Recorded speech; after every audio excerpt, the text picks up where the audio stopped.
एक दुखद खबर सियासी गलियारों से। आज सुबह राष्ट्रीय लोकदल के प्रमुख व पूर्व केंद्रीय मंत्री चौधरी अजीत सिंह का निधन हो गया। वो कोरोना से संक्रमित थे।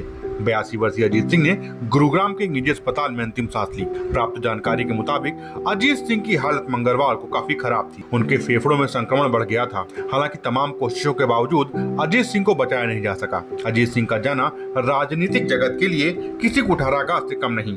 अजीत सिंह को किसानों और जाटों का बड़ा नेता माना जाता था। अजीत सिंह को पश्चिमी यूपी के किसान हुकुम, छोटे चौधरी या छोटे सरकार के नाम से भी बुलाते थे। सियासी गलियारों में अजीत सिंह के लिए एक जुमला काफी मशहूर था।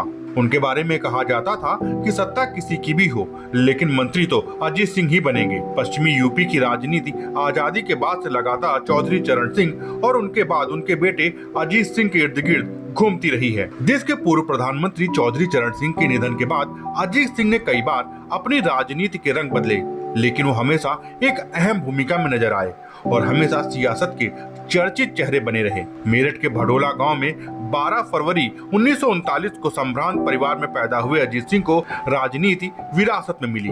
उनके पिता चरण सिंह भारत के प्रधानमंत्री रह चुके हैं। अजीत सिंह ने करियर के शुरू में इंजीनियरिंग को चुना। लखनऊ में इंजीनियरिंग की पढ़ाई करने के बाद वे IIT खड़गपुर में पढ़े और इसके बाद अमेरिका के इलियानिस इंस्टीट्यूट ऑफ टेक्नोलॉजी में पढ़ने के बाद 17 साल अमेरिका में कारपोरेट जगत में काम करते रहे। साल 1980 में उन्होंने अपने पिता के आग्रह पर राजनीति में कदम रखा और मालूम हो कि अजीत सिंह बागपत से 7 बार सांसद और केंद्रीय नागरिक उड्डयन मंत्री रह चुके हैं। ऐसा कहा जाता है कि वो हर सरकार में फिट हो जाने का हुनर जानते थे। 1989 से 2014 तक अलग अलग पार्टियों की सरकारों में वो मंत्री बनते रहे। 1989 में VP सिंह की सरकार में, 1991 में नरसिंह राव की सरकार में और 1999 की वाजपेयी सरकार और 2011 की मनमोहन सिंह सरकार में वो मंत्री बने।